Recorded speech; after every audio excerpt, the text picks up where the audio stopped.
안녕하세요. 8월 12일 수요일 아침입니다. 이 아침에 우리가 함께 묵상하실 말씀은 이사야서 24장 14절에서 23절까지의 말씀입니다. 이사야서 24장 14절에서 23절까지 제가 읽겠습니다. 무리가 소리를 높여 부를 것이며 여호와의 위엄으로 말미암아 바다에서부터 크게 외치리니 그러므로 너희가 동방에서 여호와를 영화롭게 하며 바다 모든 섬에서 이스라엘의 하나님 여호와의 이름을 영화롭게 할 것이라. 땅 끝에서부터 노래하는 소리가 우리에게 들리기를 의로우신 이에게 영광을 돌리세 하도다. 그러나 나는 이르기를 나는 쇠잔하였고 나는 쇠잔하였으니 내게 화가 있도다. 배신자들은 배신하고 배신자들이 크게 배신하였도다. 땅의 주민아 두려움과 함정과 올무가 내게 이르렀나니 두려운 소리로 말미암아 도망하는 자는 함정에 빠지겠고 함정 속에서 올라오는 자는 올무에 걸리리니 이는 위에 있는 문이 열리고 땅의 기초가 진동함이라. 땅이 깨지고 깨지며 땅이 갈라지고 갈라지며 땅이 흔들리고 흔들리며 땅이 취한 자같이 비틀비틀하며 원두막같이 흔들리며 그 위에 죄악이 중함으로 떨어져서 다시는 일어나지 못하리라. 그날에 여호와께서 높은 데에서 높은 군대를 벌하시며 땅에서 땅의 왕들을 벌하시리니 그들이 죄수가 깊은 옥에 모임같이 모이게 되고 옥에 갇혔다가 여러 날 후에 형벌을 받을 것이라. 그때의 달이 수치를 당하고 해가 부끄러워하리니 이는 만군의 여호와께서 시온산과 예루살렘에서 왕이 되시고 그 장로들 앞에서 영광을 나타내실 것임이라. 아멘. 네, 이사야서 24장에서 27장까지를 이사야의 묵시록, 작은 묵시록이다라고 부릅니다. 그 내용을 보게 되면은요, 이 땅의 열방들을 향한 심판, 이스라엘과 유다를 향한 심판, 또한 메시아를 통한 구원과 회복의 메시지들이 담겨져 있습니다. 성경의 마지막 책인 그 요한계시록과도 이 평행을 이루면서 이 종말에 대한 내용들이 이 부분에 담겨져 있습니다. 그래서 24장을 시작하면서 하나님께서는 이 땅을 심판하실 것이고 그 결과로 모든 것들이 황폐하게 될 것이다 라는 말씀을 주셨어요. 1절에서 이렇게 말씀하셨죠.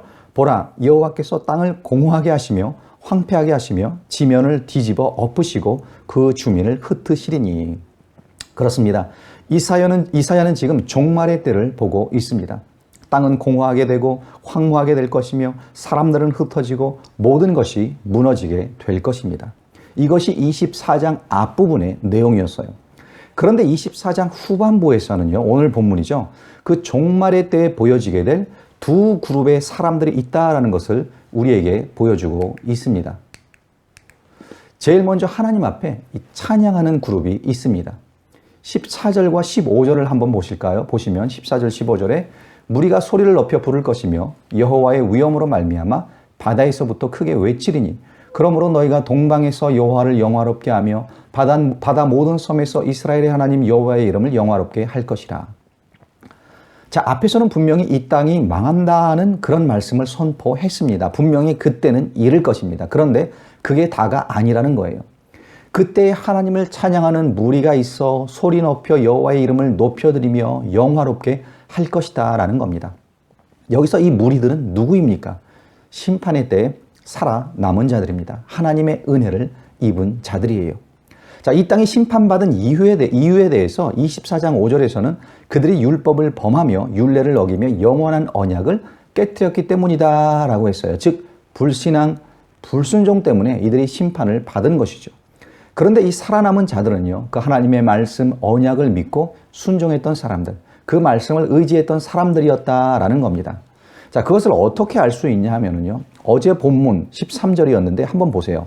세계 민족 중에 이러한 일이 있으리니 곧 감람나무를 흔듦 같고 포도를 거둔 후에 그 남은 것을 주움 같을 것이니라. 마지막 때에 이 감람나무를 흔드는 것 같은 그 심판이 있을 것입니다. 그리고 포도 열매를 거둘 것이고 또 남은 것들도 죽는다라고 하셨어요.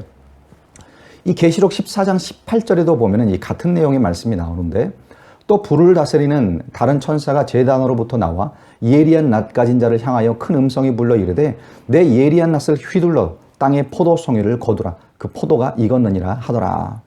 자, 이 포도송이를, 포도 열매를 거둘 때가 온다라고 말씀하고 계십니다. 이렇게 마지막 때가 되면 하나님께서는 세상을 심판하실 것이며 또한 익은 열매를, 좋은 열매를 거두실 겁니다. 그런데 이 종말에 대해서 예수님께서 이렇게 또 말씀을 하셨어요. 마태복음 3장 12절에 보면 손에 키를 들고 자기의 타작마당을 정하게 하사 알곡은 모아 곡간에 들이고 쭉정이는 꺼지지 않는 불에 태우시리라. 키를 들고 타작하는 과정이 있습니다. 그렇게 알곡과 쭉정이를 나누시겠다라는 겁니다. 쭉정이는 거두어 불에 던지어질 것이고 알곡은 거두어 영원한 안식에 들어갈 것입니다. 이사야 24장 앞부분이 바로 그 과정을 보여주고 있는 거예요. 그 과정을 통해서 알곡으로 남은 자들이 동서사방에서 모여듭니다. 그리고 하나님 앞에 서게 됩니다. 하나님의 그 영광스러운 인재 앞에 그분의 이름을 찬양하게 된다라는 거예요. 이 16절 앞부분을 보시면요. 땅 끝에서부터 노래하는 소리가 우리에게 들리기를 의로우신 이에게 영광을 돌리세 하도다. 종말의 때에 하나님을 찬양하는 이 첫 번째 그룹이 있습니다. 마지막 날 세상의 심판 가운데 예수 그리스도의 십자가의 보혈로 구원받은 우리들이 바라던 그 천국의 소망을 가지고 이제는 그냥 바라는 것이 아니요 그 소망이 실제가 되어서 하나님의 임재 앞에 그분의 보좌 앞에 서게 될 것이며 영원히 그분을 찬양하는 그 영광의 삶을 살게 될 것이다 라는 거예요. 이사야가 지금 그것을 보고 있습니다. 계시록 7장 9절 10절에서도 이렇게 말씀합니다. 이 일 후에 내가 보니 각 나라와 족속과 백성과 방언에서 아무도 능히 셀 수 없는 큰 무리가 나와 흰 옷을 입고 손에 종려가지를 들고 보좌 앞과 어린 양 앞에 서서 큰 소리로 외쳐 이르되 구원하심이 보좌에 앉으신 우리 하나님과 어린 양에 있도다 하니. 사방에서 큰 무리가 나옵니다. 나와서 보좌 앞에 서게 됩니다. 그리고 큰 소리로 외쳐 보좌에 앉으신 하나님과 어린 양을 찬양합니다. 그렇습니다. 이 모습이 바로 예수 안에 천국의 소망을 갖고 있는 우리의 모습입니다. 이사야 선지자가 바로 이 모습을 보았던 거예요. 자, 그런데 이사야는요, 또 두 번째 다른 그룹의 모습도 보게 되는데요. 바로 쭉정이와 같이 이 영벌을 받게 되는 또 다른 그룹의 모습을 그가 보게 되었다는 겁니다. 21절, 22절입니다. 그날에 여호와께서 높은 데에서 높은 군대를 벌하시며 땅에서 땅의 왕들을 벌하시리니 그들이 죄수가 깊은 옥에 모임같이 모이게 되고 옥에 갇혔다가 여러 날 후에 형벌을 받을 것이라. 참 영원한 형벌을 받게 될 이 사람들의 모습을 이사야는 봐야만 했습니다. 그런데 그들의 모습을 보는 이사야의 마음이 편치는 않았어요. 선지자로서 하나님의 말씀을 선포해야 했고 그것이 그의 사명이었죠. 그 말씀이 축복과 희망과 평강의 말씀이었다면 얼마나 좋았겠습니까?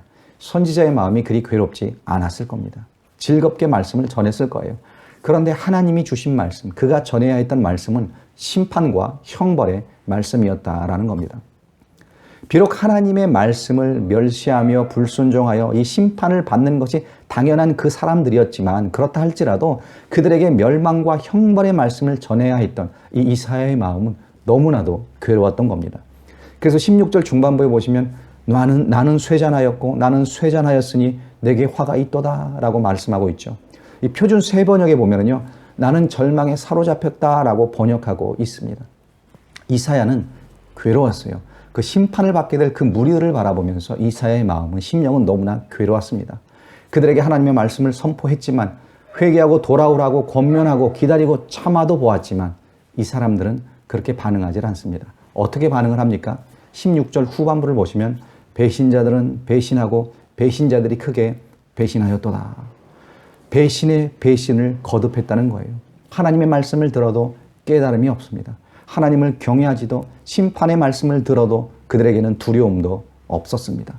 결국 이들은 어떻게 됩니까? 17절입니다. 땅의 주민아 두려움과 함정과 올무가 내게 일어났나니. 그들이 피할 수 없는 두려움과 함정과 올무가 그들에게 임하게 된다라는 거예요. 그때에 대해 23절에서 이렇게 마지막으로 말씀하고 있습니다. 그때 달이 수치를 당하고 해가 부끄러워하리니 이는 만군의 여호와께서 시온산과 예루살렘에서 왕이 되시고 그 장로들 앞에 영광을 나타내실 것임이라.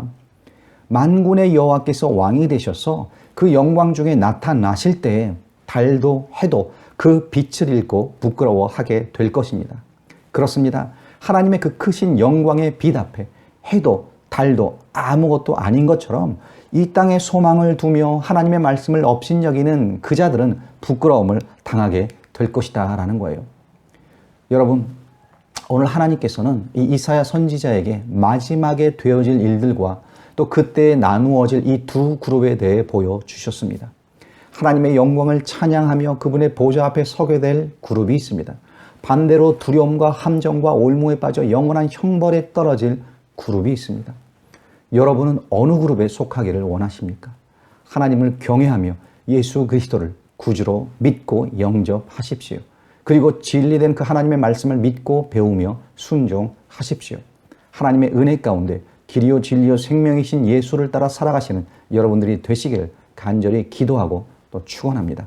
기도하시겠습니다. 아버지 하나님, 이사야 선지자를 통하여 마지막 때에 그에게 보여주신 그 말씀을 기록하게 하셨고 선포하게 하셨고 그 마지막 때에 나누어질 이 두 그룹에 대해서 이 아침에 묵상을 해보았습니다. 하나님 앞에 서게 되며 그 영광의 보좌 앞에 서게 되며 아버지 하나님을 찬양할 아버지의 수많은 셀 수 없는 무리들이 사방에서 오게 될 터인데, 또한 반대로 아버지 쭉정이처럼 그 영원한 형벌에 던지어져 해와 달이 부끄러움을 당함과 같이 수치를 당하는 그 두려움과 함정과 올무에 빠지게 될 그 두 번째 그룹도 있다는 것을 우리가 함께 묵상했습니다. 이 아침에 우리 자신을 돌아보기를 원합니다. 예수 그리스도가 나의 주인 되시고 예수 그리스도가 나의 구세주 되셔서 온전히 예수를 믿음으로 말미암아 아버지 하나님 주님을 찬양하는, 영원히 찬양하는 그 그룹에 속한 우리가 될 수 있도록 인도하여 주시옵소서. 그래야 아버지 하나님의 말씀을 사모하며 그 말씀을 묵상하며 그 말씀에 순종하는 삶을 통하여서 온전히 주님께 영광을 돌리며 이 땅에서도 하나님을 찬양하는 그러한 우리 삶의 모습이 있게 아버지 넘쳐나도록 인도하여 주시옵소서. 어려운 때를 지나갑니다. 이때일수록 주님께 더 가까이 나아갈 수 있도록 허락하여 주시고 이사야의 말씀을 저희들의 심령 가운데 깊이 새길 수 있도록 아버지 하나님 인도하여 주시옵소서. 감사드리고 예수의 이름 받들어 간절히 기도드리옵나이다. 아멘.